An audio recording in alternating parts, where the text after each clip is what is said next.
evening, everyone. Welcome to the Goffstown School Board meeting. I call the meeting to order at 7 o'clock. If we can stand and say the pledge. I pledge Allegiance to the flag of the United States of America and to the republic for which it stands, one nation, under God, indivisible, with liberty and justice for all. All right, good evening, everyone. So do we have correspondence? We do not. Okay. Good news and commendations. Brady? Oh, I got that. Let me just pull it up real quick. Sure. All right. So last weekend, the Performing Arts Department put on their first 3 showings of Phantom of the Opera. And I want to share a little short message that Mr. DeRochers, one of our music teachers, sent out to us. I'm happy to report the first weekend was a great success. We had over 650 people in the audience for our first 3 shows. Wow. This show is a collaboration between 58 students, 7 members of the faculty, and administration, and uncounted volunteers. Plus, the support from all of you family members who have been helping students manage their schedules, driving, packing food, and so much more. Thank you for all your support. No, I can't read today. That's okay. Thank you for all your support of the arts at Goffstown High School. The winter sports season is coming to a close, but that doesn't mean that energy still isn't very high here. This Saturday, GHS will be hosting the Division II States Tournament for wrestling, which last year we did win. Hoping to have another success this year. Due to the weather, Student Council has extended the canned food drive till this Wednesday. So if students missed their chance last week to bring items in, they have 3 extra days that they can't. Well, 2 now. And then lastly, next week, GHS has February break. That's all. Yay. Thank you. Mrs. Bean? All right. We have a physics club at the high school, and senior Sophia Garceau and junior Emma Bird launched a trial run of the physics club. Their goals were twofold. The first, to build a community of inquiry of students interested in physics and engineering, and the second, to prepare for the AAPT US Physics Olympiad. This is a preliminary qualifying exam for U.S. physics team's selection. So for nearly 2 months, approximately 10 students met more than once a week to practice complex AP physics mechanics problems. The preparation culminated on Wednesday, February 12th. 6 of these students participated in the Physics Olympiad. The Olympiad is a 75-minute written exam containing 25 multiple-choice questions. In addition to Sophia and Emma, they also had Aiden Cockerill, I apologize if I slur any names, Mason Nemiak, and say it again. Nemick, and Tyler Sanders, and Ryan Weiss. Thank you. After the exam, the physics club hopes to continue meeting and potentially enjoying road trips to physics-related destinations. The long-term hope is the physics club will be sustained annually by the club underclassmen and ultimately establish itself as a GHS student club. GHS is approaching its 60th anniversary. As we approach the 60th anniversary, we're excited to share that a student-led initiative organized by Rho Kappa's Social Studies Honor Society is working on a special documentary to commemorate this milestone. And they would love to have alumni be part of it. So we're inviting GHS alumni to come back to GHS during February and March for 20-minute filming sessions from 1:30 to 3:30 p.m., where they'll capture personal memories, stories, and reflections of their time at GHS. These sessions will take place tomorrow, the 20th, and then March 4th, March 6th, and March 6th at 27 Wallace Road here. Please feel free to bring any photos or items that you have from your time at Goffstown High School, and additionally, feel free to invite any friends or family who also are Goffstown High School alumni. If you're unable to attend in person, they will offer for you to participate remotely. Your participation would mean a great deal to the project, and they're looking forward to including your unique perspective in this special documentary. If you have questions, please contact Andy Pishka. His email is andrew.pishka@sau19.org for additional information. On February 8th, Kara Tashida placed third in the 100-meter in the Division I track and field championship meet, and Lucas Bagidi, thank you, placed seventh in the 100-meter. Kara went to the meet seeded in the 6th seed, and she bettered her place by 3 places and scored 6 points for GHS. Lucas finished in his seed spot. And then finally, on February 15th, the GHS swim team competed in the New Hampshire State Championship. Girls placed 9th overall, boys placed 6th. Alex Ullman placed 2nd in 2 different events, breaking her own record in the 100-meter freestyle. In the medley race, girls placed 5th and boys placed 4th. Ben Mason placed 5th in the 200-meter freestyle, and Aiden Chapman placed 3rd in the 500-meter freestyle and 4th in the 100-meter freestyle. And that's your news from Goffstown High School. Thank you, Ms. Dean. Go ahead, Mr. Davis. All right, so from MVMS, this month's theme at Mountain View was forgiveness, which is defined as the conscious, deliberate decision to release feelings of resentment. Today was Kindness Day, where we grouped the 5th and 6th graders and the 7th and 8th graders randomly into groups of about 20 students, and they were competing in about 3 different challenges that were spread out around MVMS. The students had the opportunity to kind of meet some new people that maybe they didn't have an opportunity to know, and they worked collaboratively as teams to solve these challenges that contain positive messages about kindness that were throughout the building. The MVMS Boys A basketball team won this year's championship.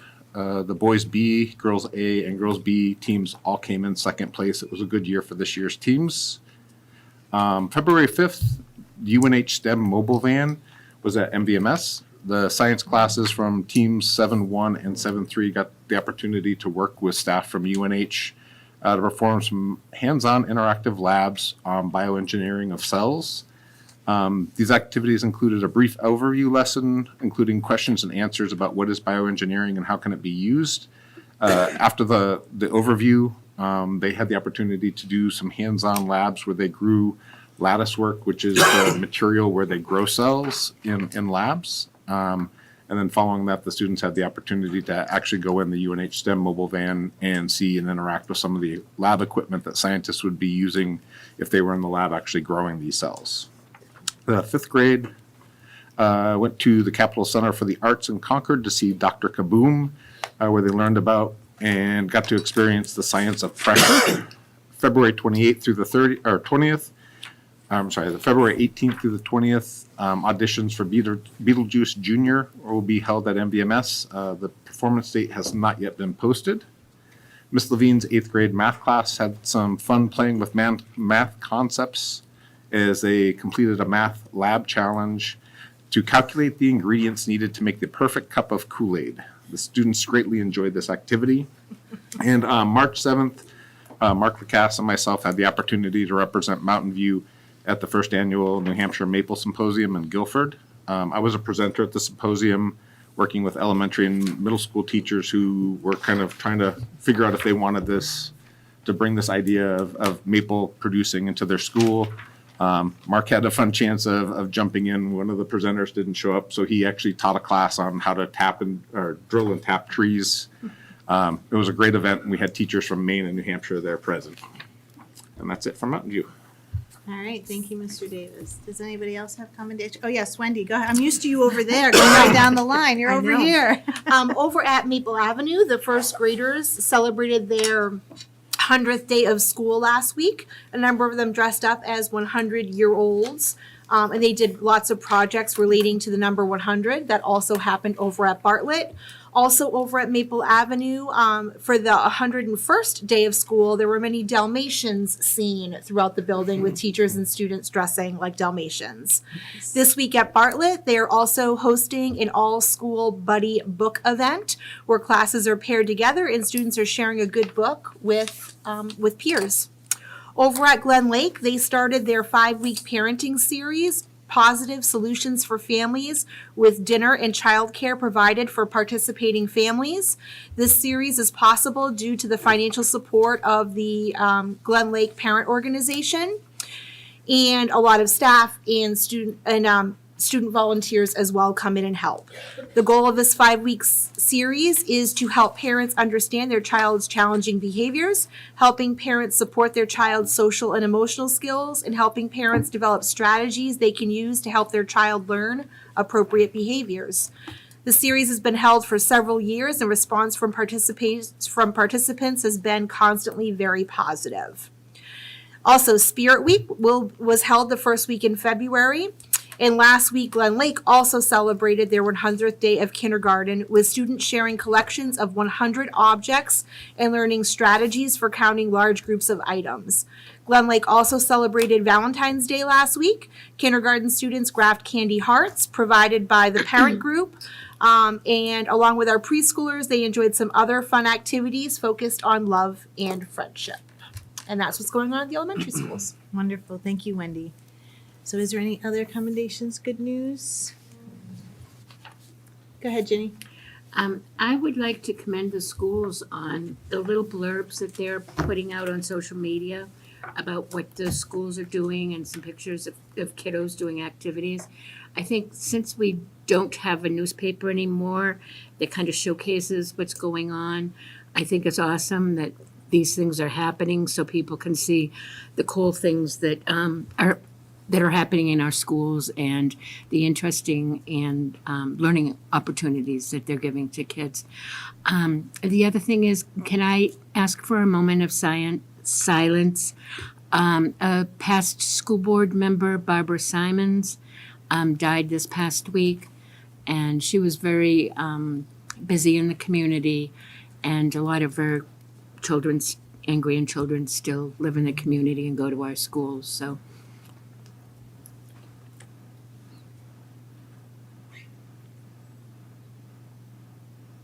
thank you. Thank you, Ginny. Anyone else? Commendations, good news? No one? All right, moving on. Do we have public comment tonight?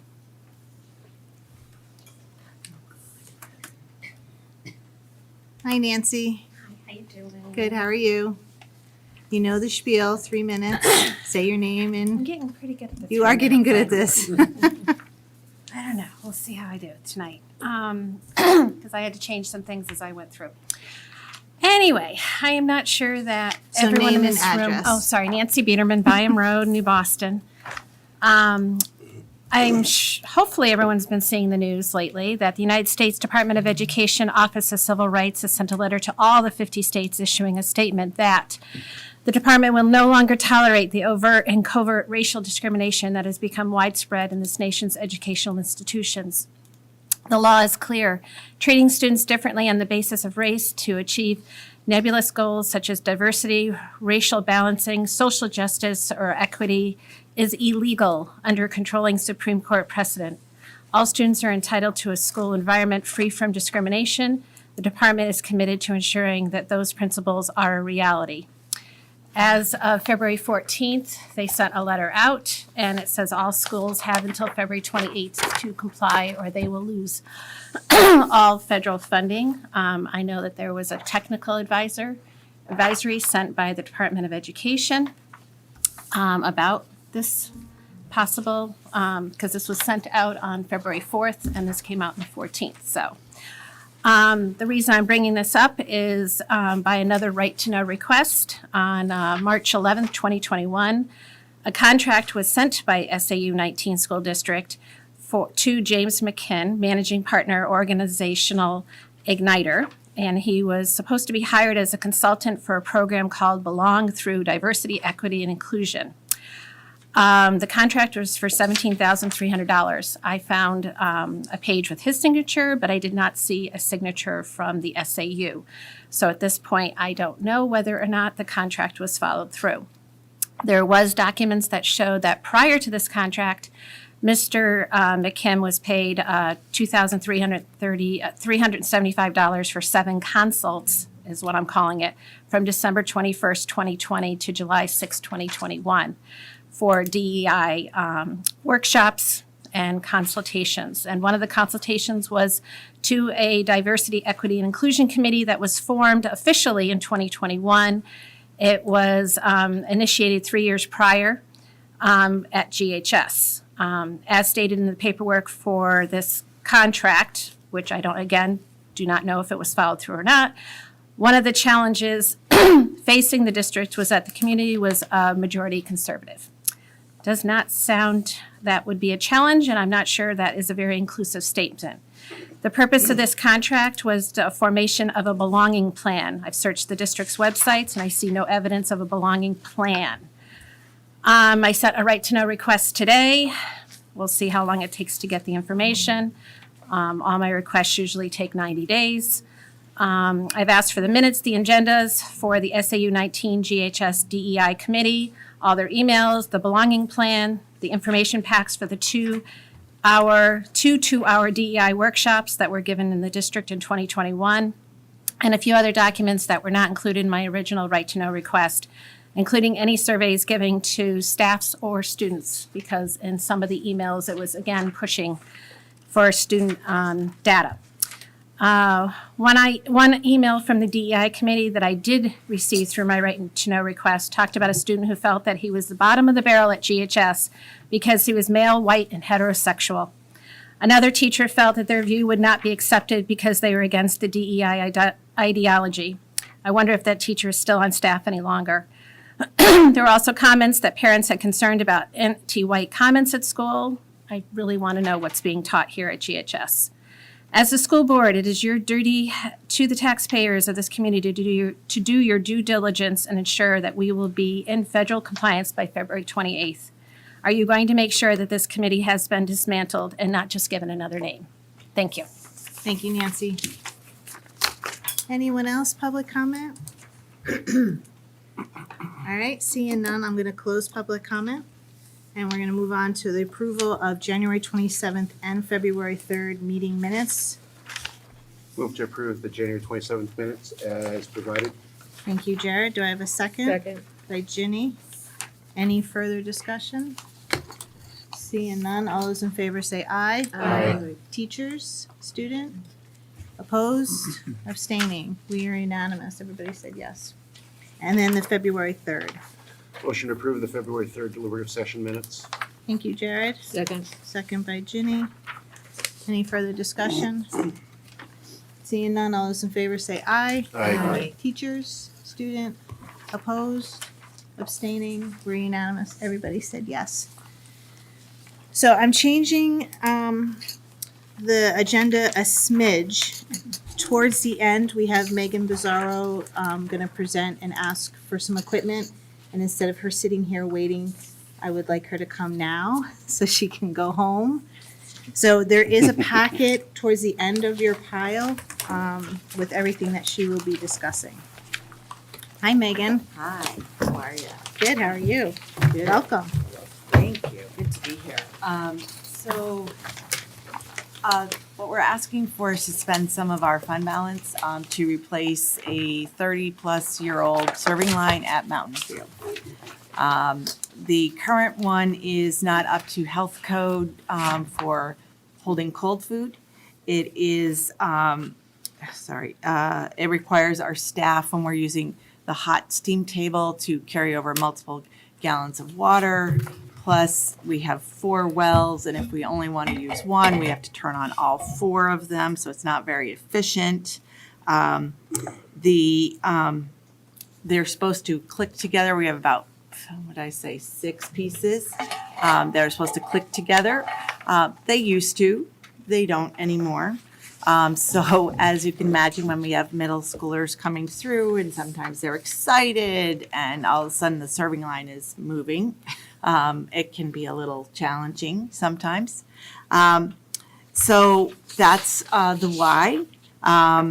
And the process was that I asked for quotes from 5 different vendors. I had 2 that responded and actually came on site and provided us with met with myself, Cheryl Nault, and Tammy Roy, the middle school staff leaders, so that then they could hear exactly what we do, what we're cooking, what we need.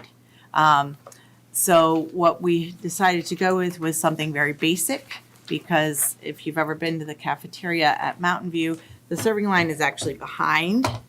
It's not something that's out and seen.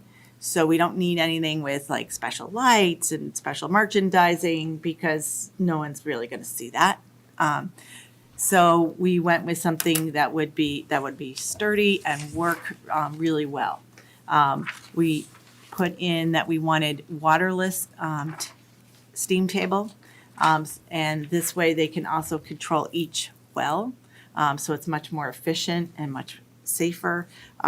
The cold wells will be sunk in, so imagine, so the refrigeration goes over the top of the food and around the food. Currently, we use ice packs, and that just does the bottom of the food. So not quite there, but we will be getting 2 cold wells, 2 hot wells, and a serving table in the middle, very similar to what we have, and they'll have the proper sneeze guards as well. Did you folks get the color one? No, yeah, black and Want white. to pass that along? Thank you. It will be red. We did choose red.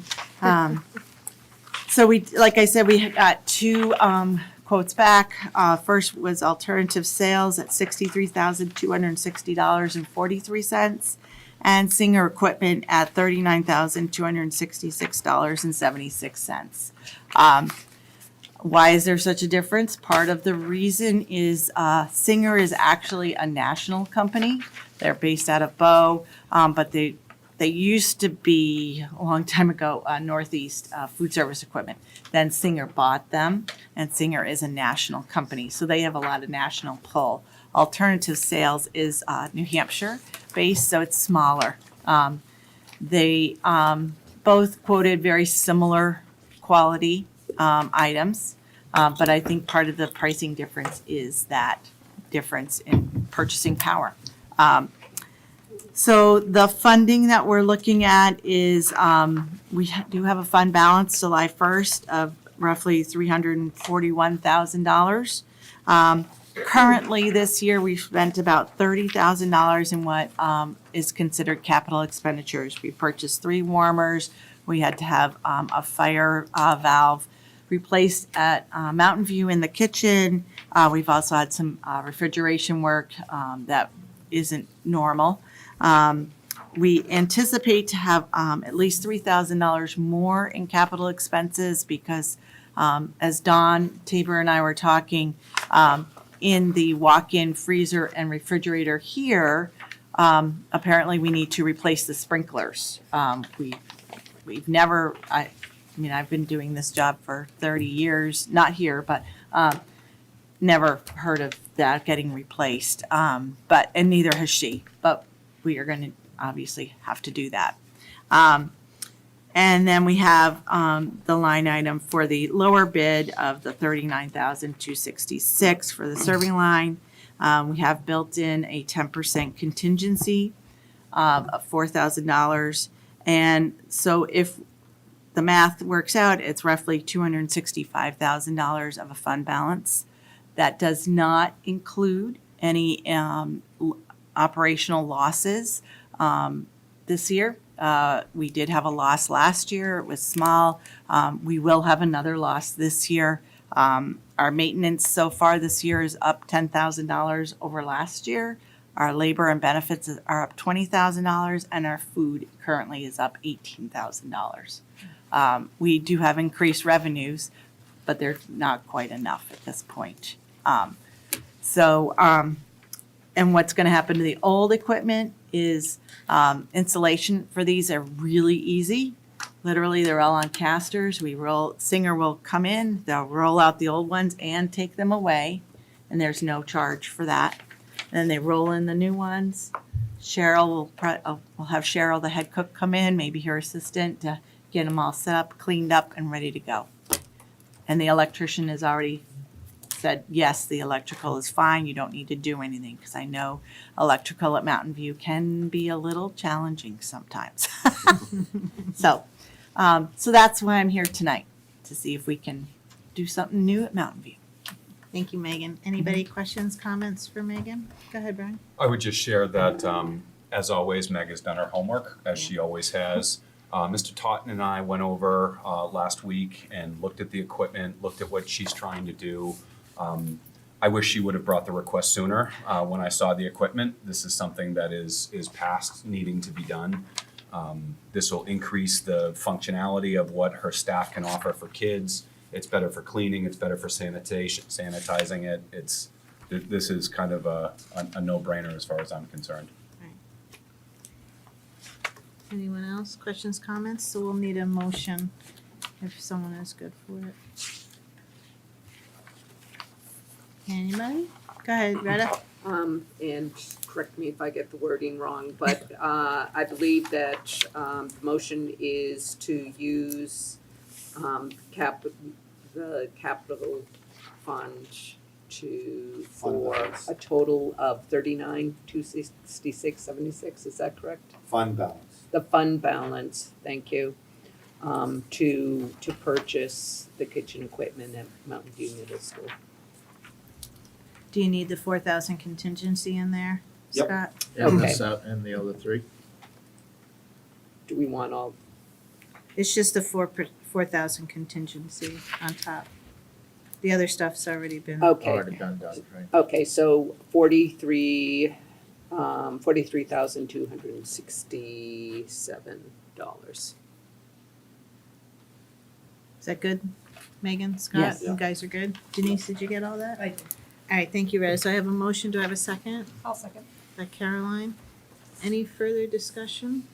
Go ahead, Lauren. Thank you. Just quick question for the motion. Do we want to specify that it's the food service fund balance and not the general fund balance? I didn't know if you had said food service, Retta, and I don't know if that would make a difference because I know there's some confusion over the school district's general fund balance as being an enterprise fund. Do we need to distinguish or? It is helpful. Yeah, I thought she definitely. implied that, but- Good Okay. catch, Lauren. I'm amenable to that change. Okay. Yes. All right. Anyone else? All right, seeing none, all those in favor say aye. Aye. Teachers, student, opposed, abstaining. We're unanimous. Great, thank you. Thank you, We'll get it Megan. ordered tomorrow. Yay, good luck. Go home. Yeah, please go home, Meg. I am going. All right, so now we'll go back to the manifest. So Caroline? Yes, so, in Dan's absence, I will do the manifest, so I'll make a motion, to approve the January 28th through February 17th manifest in the full amount of $1,341,709.56. All right, do I have a second? Second. By Shane. All right, go ahead. So the breakdown of the manifest is, just over $1 million in payroll, taxes, and benefits. For special ed activity, we have $73,264.17. That includes some special ed transportation, special ed contracted services, and some out-of-district services to two different vendors, or two different placements. Then we have our general expenses. Amazon, we paid almost $7,000 for books, equipment, and supplies. For consolidated communications, we had $39,214, and that's for our telephone system upgrade. We're replacing the phone system. Then Dead River, we had $35,785. That was for propane. It is winter, so we have some increased costs, and that's the same for our electricity with Eversource of $27,000. Our regular ed transportation was $16,375. And then we had some IT equipment for just over $6,000 with Gov Connection. And then some IT equipment for a server for cameras was $34,600, and that was with WEI. And then our food service, Performance Food Service, we paid $14,982. Thank you. Any questions or comments? All right, we have a motion, we have a second. All those in favor say aye. Aye. Teachers, student, opposed, abstaining, we're unanimous. Everyone said yes. All right, Scott. Yeah, just a Anything couple of else? things. Yeah. I wanted to let the board know that unfortunately, with our E-rate application, not all of the items for that firewall were allowable expenses. So it looks like we're gonna have about another $11,000 that we will have to spend on our end. So we thought initially it was a $100,000 project, would be about a 50-50 split. It looks more like we're gonna be owing about 60 to 62,000 in that range. We'll know more in the weeks ahead, but we did get feedback from the state, on that one. I did talk to the ANF committee as well with respect to the emergency generator, so that application has gone through. And we're just waiting to, kind of hear back in terms of, next steps, on that one. So more to follow on that one. You'll recall that this is a 75%, 25% match on our end, and you don't get these that often. So one of the things that is an unknown is with all of the issues going on right now in terms of FEMA, et cetera, we're hoping that money has already been allocated. So more to follow on that one. And then last but not least, I informed the ANF committee that I am in the midst of conducting my IT operational review and have done a couple of interviews already, and that's going pretty well. So I'll be wrapping that up over the next 2 weeks, and it's been really informative. So it will, as I shared with the ANF committee, I can already see that there are going to be short, relatively easy things to take care of, medium and long term. The long term should come as no surprise to you, and that's just we have a lot of IT equipment, and it's a replacement cycle. It's a commitment of due diligence, and that has, it's kind of the first thing out of the gate when I talk to the IT staff. So more to follow on that one, but it's been good so far, and I think my plan is to be report back to the board probably sometime in March, late March or April on that one as to what the outcome is and what those recommendations might be. That was it. All right, thank you, Scott. Budget Committee, Jared. No meeting. No meeting. All right, C&E, Ginny. CNE met, but we will be bringing our discussion to our next meeting for a recommendation. Okay. And our next meeting, it says 2:10, but I believe that's really 3:10. 25 at 7 p.m. at the SAU. Okay, thank you. P&C, Retta. Yes, PNC did not meet this evening. We'll be meeting again on Monday. We'll be meeting again on March 3rd, the first Monday of the month. And I did want to say that typically at this meeting, we do a debrief of the deliberative session, and I think we got a lot of feedback. And Heather, I don't know if you would like to speak to that. Yes, so we did receive some feedback, all board members did, on deliberative, and we feel that it should be a good retreat discussion. Some things were a little different this year. It is the moderator's meeting, and I think there was just some different things that people didn't anticipate. Just moving forward for next year, thinking about what community members suggested with regards to awards and length of time, and it's 7:00 at night on a school night, and that kind of stuff. So we felt that it would be a good time to discuss at the retreat. So we've asked PNC to put it on the retreat agenda. Will do. Okay. And then you already said when your next meeting is, right? Yes. All right, so policy, Shane? Yep, the policy review committee met last week. Really, it's kind of a matter of stay tuned because we'll be coming up to most of everything we talked about in the new business piece of our meeting here. The policy review committee will not be meeting again until post-election, so Oh, right. That's right, they're not meeting in March sometime. Yep, perfect. Thank you, Shane. Technology committee do we know, is that to be determined at 4? Do we have a date on that, Denise? thought You at Retta? 12th. The 12th, yeah. What is it? It's March 12th March 12th? at 4 o'clock Okay, at the SAU. yes. Part of my CNE report, I'm sorry. I believe everybody got information on the handbooks. Yeah. And In an would you email. please read all of that over? And if you have any questions, let Wendy know so that she can make corrections or whatever. And we will be recommending those for approval for this next The meeting. next board meeting. So if you would please make sure you look over those in the meantime. Right. Great. Thank you, Jenny. All right, superintendent's report. That's you. Thank you.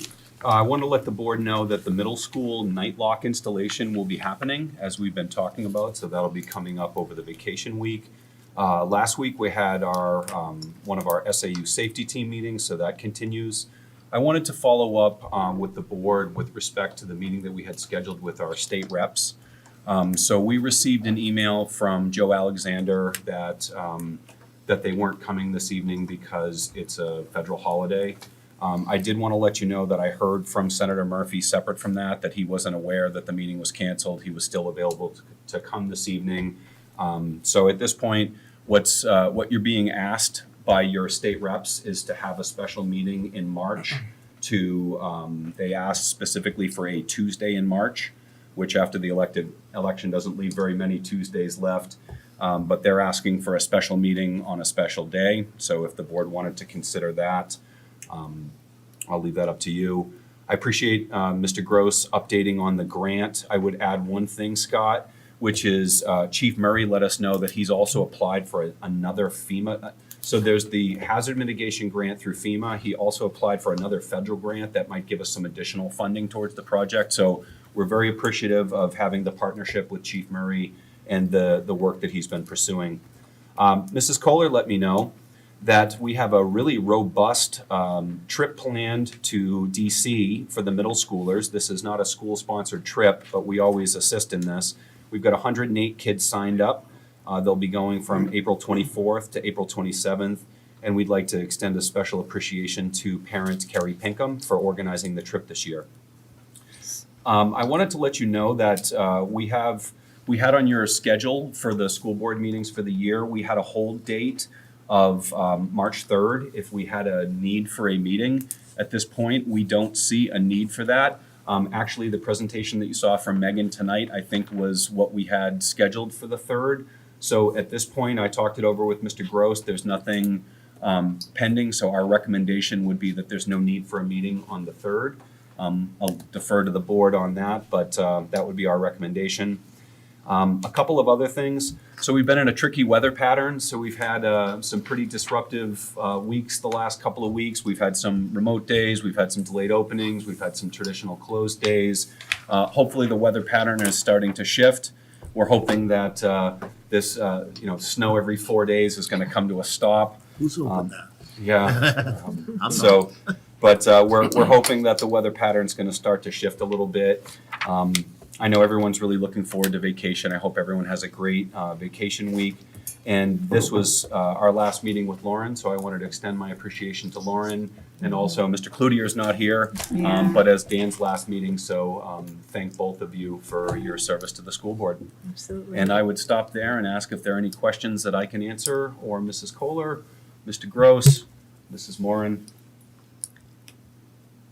Jared, do you have anything? I gotta look at the calendar. I thought we had one more for early March. Well, it would have been March 3rd, so we're But we're canceling that completely. Yeah, so the Okay. next one after that, I believe, is March 17th. March 17th. And so that's after the election. We always have to be mindful if there was a request for a recount. So that's the only thing that could potentially be impacted, is if we had a recount. But at this point, we don't have agenda items for the 3rd. So I think we'd be good to cancel that, Unless something comes up. unless something comes up. Go ahead, Retta. Could I just request that the P&C meet on the following board meeting, which would be the 17th? 17th. Because we have some events that we would need to start planning, and we haven't met since January, so. Great. So 3/17. To- Right, yeah, make it the 17th. But if something comes up, you'll let us know, and we Indeed. can have a meeting if we need to. Yep. Okay. All right. Anything else? Anyone else? Comments, questions? Thank you. All right. Thank you, Brian. So there's no old business, so we have new business. Go ahead, Shane. All right, so we have a first read policy coming your way, policy BEDGR, which is in reference to meeting minutes and access to minutes and public records. That policy is in your packet. So please look it over, and if you have suggestions or any comments or questions, please bring them forward. We also reviewed CBI and CBIR, which are the superintendent evaluation forms. I believe the only changes made on our form was that we pushed the date that it's due back until, I believe we said June 30th. We had a pretty robust discussion about whether or not when we do it now is really the most effective way to do it.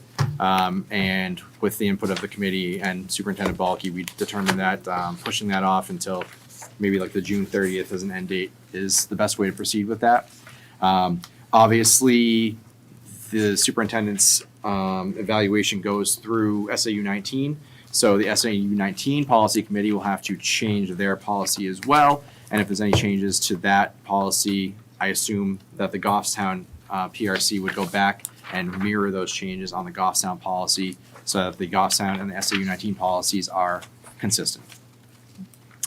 So that's up for first read also. We had a number of policies that are required by law that were grouped, that were reviewed. There were no changes made, but we needed to update our review dates. Many of them need to be reviewed on a yearly basis. So that would be the B section there with a big, large grouping of policies, which again are all in your packet. So there were very minimal changes made. In fact, I think there were no changes made to the majority of those policies, except to say that they are up for first read and that the review date is going to be added with the new review date. So we need a motion Yes. So we will need a motion for those policies. for the review date to be when we have Yep. policy. Yep. So somebody wanna, go ahead, Jared. Yeah, JICI needs to be amended to remove adults from the last paragraph to be compliant with state and federal law. JICI.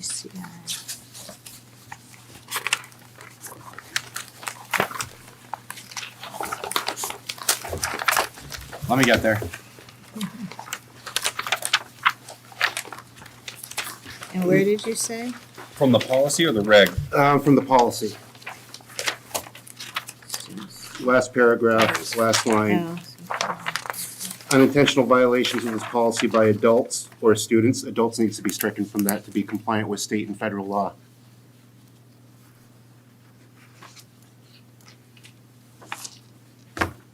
All right. Good catch, Jared. Thank you. And if it requires further discussion, we can take it offline or have it, I can attend the policy.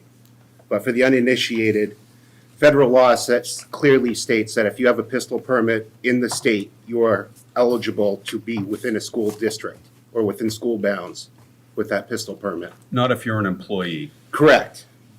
So So do we that- have to amend it to say employee? Well, it It's- says school stuff underneath, right? The next. Because adults is adults.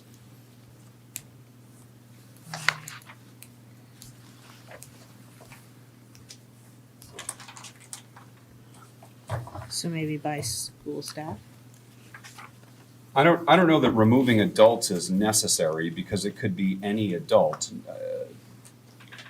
I mean, you're talking about an unintentional violation of a policy by somebody. I don't know why we would remove adults. I'm not following the logic. So if you have a pistol permit within the state that you reside in, Yeah? so like say if an individual from New Hampshire has a pistol permit in New Hampshire, they are allowed to actually be on school premises with a Oh, pistol. I'm familiar with what the law is. But according to this policy, we could say that the superintendent or building administrator will exercise their best judgment in order to determine if we can remove them from the premises, as I'm reading this.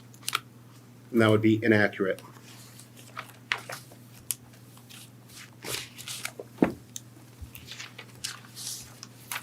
I actually thought that, oh, sorry. Go ahead, Lauren. Thanks. I would ask that we see that further clarification because I actually thought there was a stipulation in the federal law that allowed a permit carrying adult to be on premises. However, it could not be brandished or it could not be in a threatening manner, and that determination was up to administration's interpretation. So, if we're going to make a change, I think we should see it in black and white. And I know you're very learned in this area, but I'd love to see the federal wording. Yeah, no, and I mean brandishing a weapon is completely different than having it. So I agree with you, but that's under a separate USC code. Right, but there's brandish, and then there's also could be acting, and you could be holstered, not actually brandishing your weapon, but acting in an aggressive manner. thought there was a federal stipulation to that, that within the administrator's purview, it is not illegal. You cannot follow through on any legal recourse, but just as a policy, they can be asked to leave the premises with no further follow-through. So we should bring it back to. Yeah, so what I would recommend, all we're looking to do is put a review date on these policies. So why don't we just pull JICI out of it, and have a bigger conversation? And by the way, you're gonna have to have a conversation as a school board about what you believe in people bringing guns into schools. So be ready to have that conversation. All right, so JICI, we're Yep. gonna bring So we'll back. remove GICI from that batch and we'll bring that back to policy. So then that leaves the other batch of policies that we need the annual review dates updated. So do I have a motion? Motion to approve the annual review dates of the batch of policies. Do you want me to list each one? I would say with the exception of JICI. Yeah. With all of the policies listed with the exception of a JICI and JICI-R. Thank you, Caroline. Do I have a second? Second. By Lauren. I would Oh, go ahead. I would just ask Caroline, can we add that JICI will be sent back to committee, just so it's in the motion? Yes, yeah, Thank you. JICI is sent back to the committee. Lauren, do you agree with Yes, that? that's the minimum. Okay. Did you get all that, Denise? All right, so I have a motion, I have a second. Do I have any further discussion? Seeing none, all those in favor say aye. Aye. Teachers, staff, or student, opposed, abstaining. We're unanimous. Everybody said yes. All right, Shane. All right, that brings us to letter C, which is policy ACAC. I think You want me to tee this one Superintendent up? Balk, you wanted to make a Yeah, comment so first? let me explain what we have here. So this is, policy ACAC is in relation to Title IX, and there have been some changes that have occurred, and the School Boards Association has sent out communication. I think you all likely received that email from Barrett Christina, the Executive Director. They are recommending that school boards adopt, you're going to adopt the old policy ACAC, which is from 2020. So this is an old policy that we had, and we're going to replace the current policy with the older ACAC. So the recommendation from the School Boards Association is to do this immediately, to waive your policy process and adopt policy ACAC immediately so that we're in compliance with Title IX. Now, as part of, if I can just add, Mrs. Kohler, when the policy committee met and reviewed this, we compared the policy that's being recommended with our 2020 policy. There's one section that was slightly different that we identified that had just a couple of definitions, nothing that changed the substance. But Mr. Cloutier wanted to make sure that Mrs. McGrath and Mrs. Kohler both reviewed the policies. So we met, along with Mrs. Moran, the four of us met and reviewed both policies side by side. And with the exception of this one definition that's been added, it's identical policy. So the recommendation this evening would be to waive our policy process and adopt policy ACAC as being recommended by the School Boards Association on an emergency basis. Go ahead, Shane. And just for complete clarification here, I'll read exactly what was suggested. Because the nullification of the 2024 Title IX regulations took effect on January 9th, 2025, NHSBA recommends that boards waive any policy requiring a pre-review by a policy committee and/or 2 readings, and approve revised sample ACAC on an emergency basis, and then reschedule review of ACAC and the other policies in this update within 30 to 60 days thereafter. So there are some other A policies that will also need to be looked at as well, but ACAC was the big one because of a federal law change. So what the ask is that we waive our usual review policy, or our usual review policy to approve this policy on an emergency basis. Do you want to? Go ahead, Retta, do you have a? Yeah, I just had a question. So we would have to go back and review these under our normal process within 30 to 60 days, which means before the end of the school year? Yes. So we would need to go back and review AC and ACA. Those are the two policies that we need to go back. And was there one more too? Well, there was two actually. There's one in the J section for students and there's one in the G section as well. But AC and ACA were the two. And I just wanted to share with the board, because this was discussed in policy. The only thing that appears different to us is there's a definition that's been added for non-Title IX sexual harassment. This doesn't really change anything of how we implement the policy. It's just a new definition. So this is the only part that we could identify as being different from the original ACAC from 2020. So we saw that definition. It didn't really change anything. What's a little unusual is AC and ACA have general harassment, but it's not specified as non-Title IX sexual harassment, but the general blanket of harassment this would be a subset of that. So either way, in order to be compliant, this is what the recommendation is from the School Boards Association. And I apologize that this all happened fast. We actually got the recommendation the day of the policy meeting. So we actually kind of just scrambled and brought it in, reviewed everything as quickly as we could. Mrs. Moran followed up with Will Smith, the attorney up there, and got a clarification on a couple things. So we did this pretty quickly.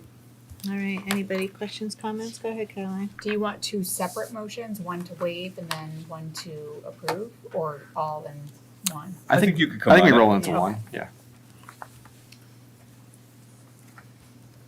Go ahead. All right. I just want to make sure no one else had questions or anything. So I'll make a motion to waive the policy process and to replace policy ACAC, the current ACAC policy, replaced with the original policy dated 6/1 of 2020. All right, thank you. Do I have a second? By Ginny. Any further discussion? Go ahead, Lauren. Thank you. I'm wondering if maybe as sort of the temporary board member, I'm not getting some of these communications, as I'm pretty good about checking my email, and I didn't catch this one. Non-Title IX sexual harassment. Could you remind me what Title IX sexual harassment is? So, well, why don't I let the Title IX coordinator take it? So if you actually go to the first page under definitions and other provisions, it actually gives you all of the descriptors of what they are. So letter A gives you the definition of sexual harassment.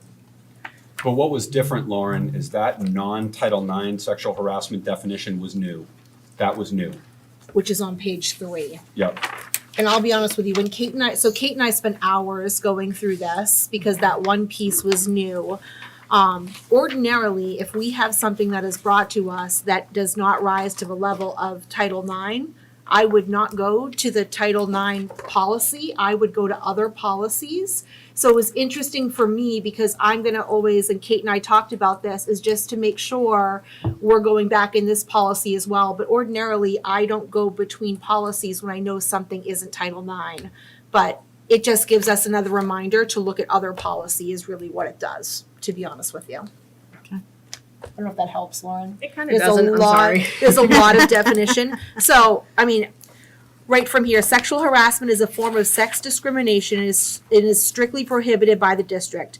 Behaviors will often constitute prohibited sexual harassment include sexually suggestive remarks or jokes, verbal harassment or abuse, displaying or distributing sexually suggestive pictures in whatever form, sexually suggested gesturing, including touching oneself in a sexually suggestive manner in front of others, harassing or sexually suggestive or offensive messages that are written or transmitted electronically, subtle or direct propositions for sexual favors or activities, and touching of a sexual nature or groping. So those are the things that it is defined as. There's other pieces of sexual harassment that go into figuring out if something rises to that level. Imbalance of power, there's a whole bunch of other pieces that come into it as we go through the process when somebody brings us something that could be a Title IX complaint. And what we've done with all of our administrators is If something could be considered Title IX, they bring it to Cater I. They don't make that decision at the building level. They come to us, we go through all of our investigative procedures to make sure that something doesn't rise to that.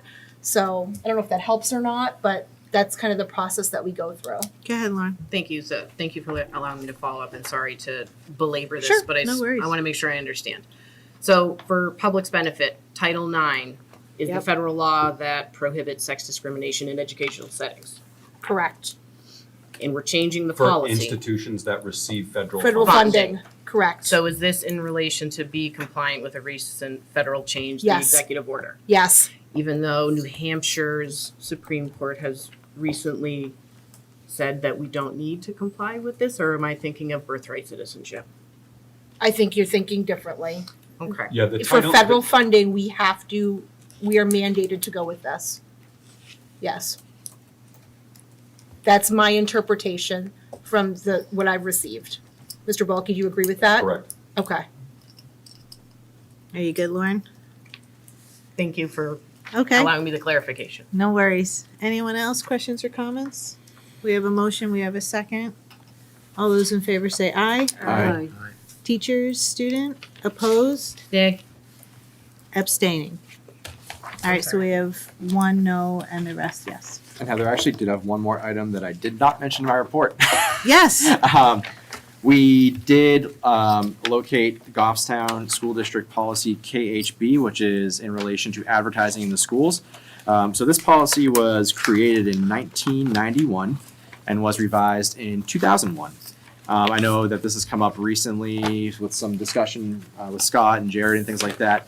And so when this came up at committee, there were a lot of questions that came up before we even kind of dove into it.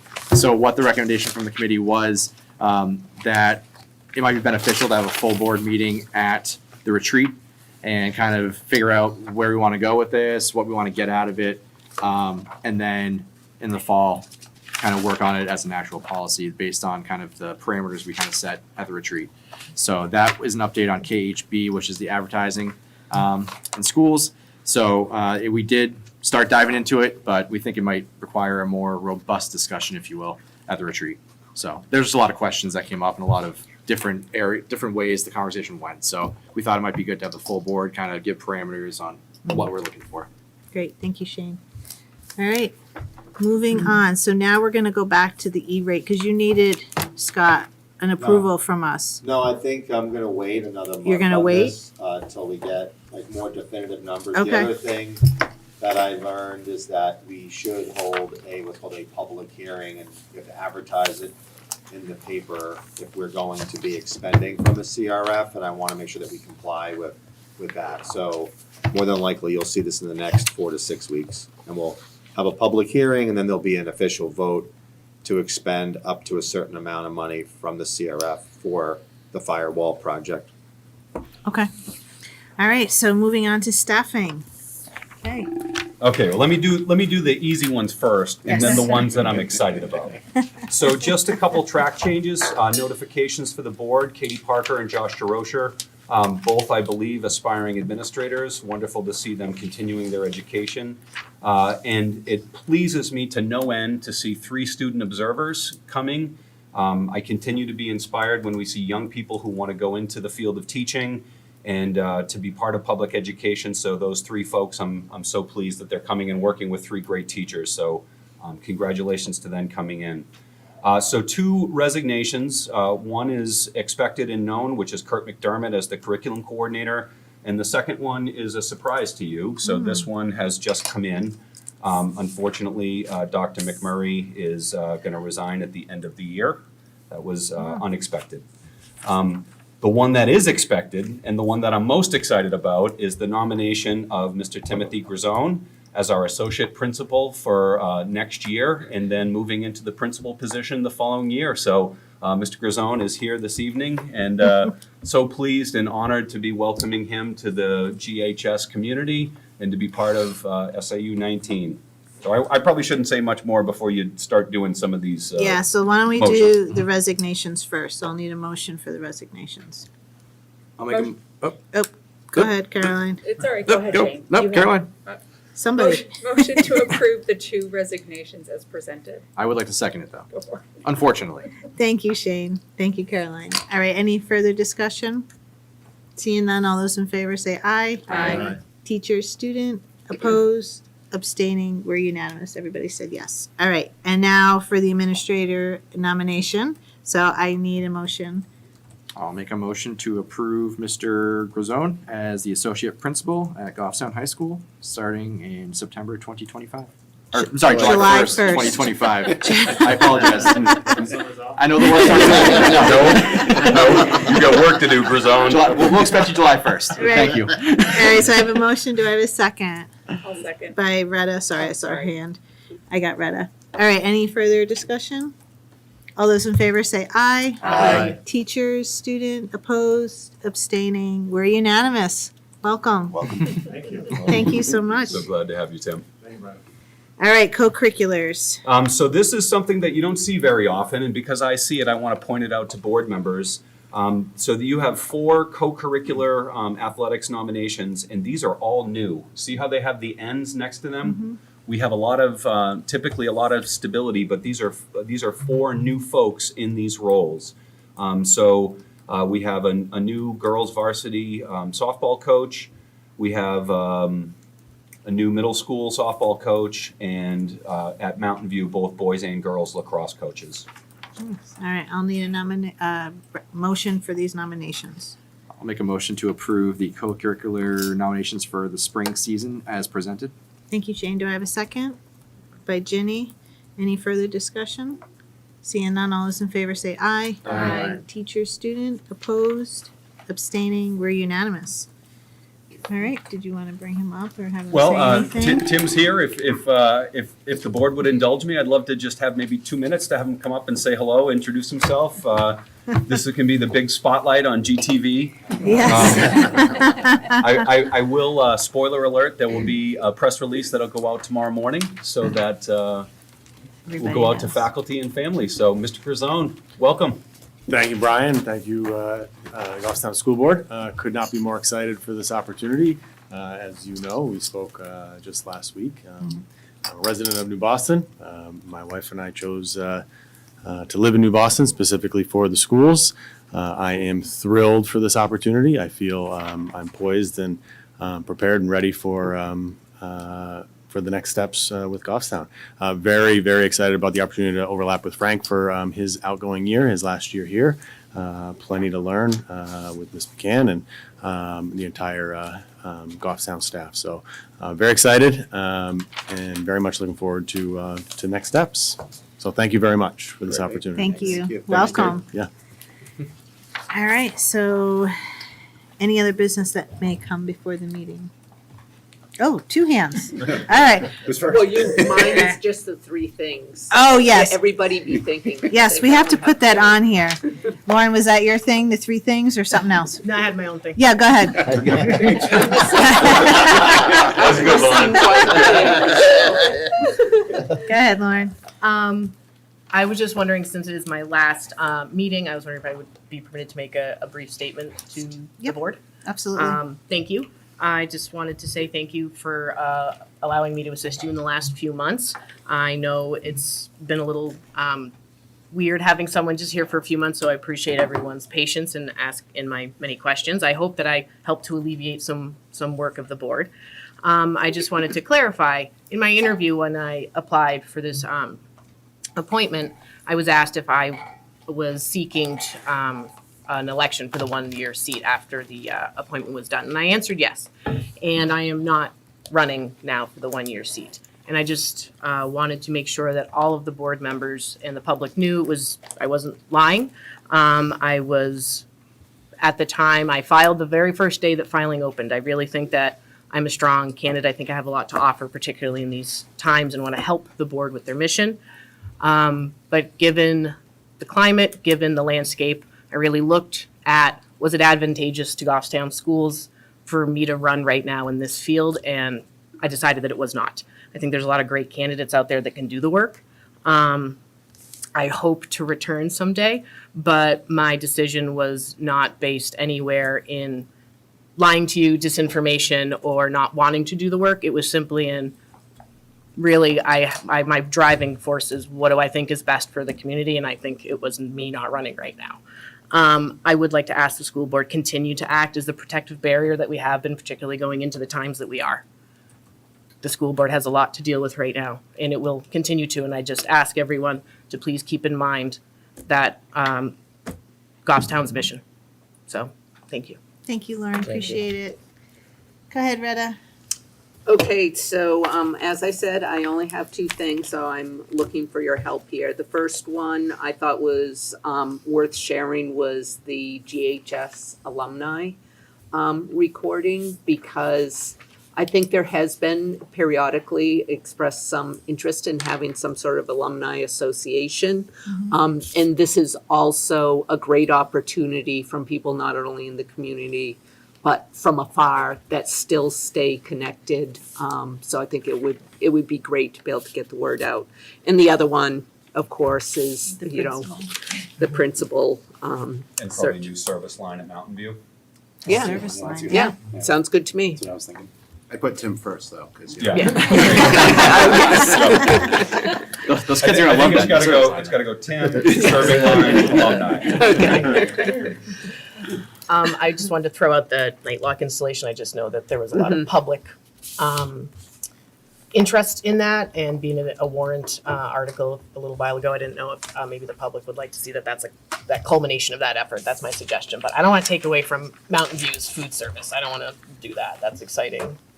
I'm wondering if we might, maybe for the alumni association, think of something else that we could do. I'm trying to keep it to three things. Yeah. And maybe we could do something, something different for the alumni to promote this, because it's only going to a closed circle, and I think it would be great if we could get Yeah. something out. So, Definitely. how does everyone feel about that? Yeah. Good with that? I just had a question about the alumni. Wasn't there like certain dates Yes. that had to be done by? In March. Oh, it's March. I thought I heard February. Okay, No. very good. There is one tomorrow, but. Okay.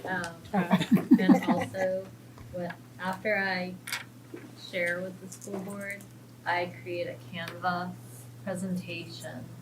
I share that with the faculty, and I share it with Kim McCann, who then takes some of my Canva, whatever she feels should go out on our Facebook page, and then she puts those out there. Thanks for doing that. I just wanted to make sure that the three things got out there if we were highlighting the alumni piece, if I didn't want to go beyond the date that it was due by. Right. So that was all. So I'll actually talk with you afterwards if we So you can have your top collaborate. three things then, You right? good, Retta? You're good with your Yeah. top three? All right, anything else? No? Well, I'm sorry we don't have another meeting.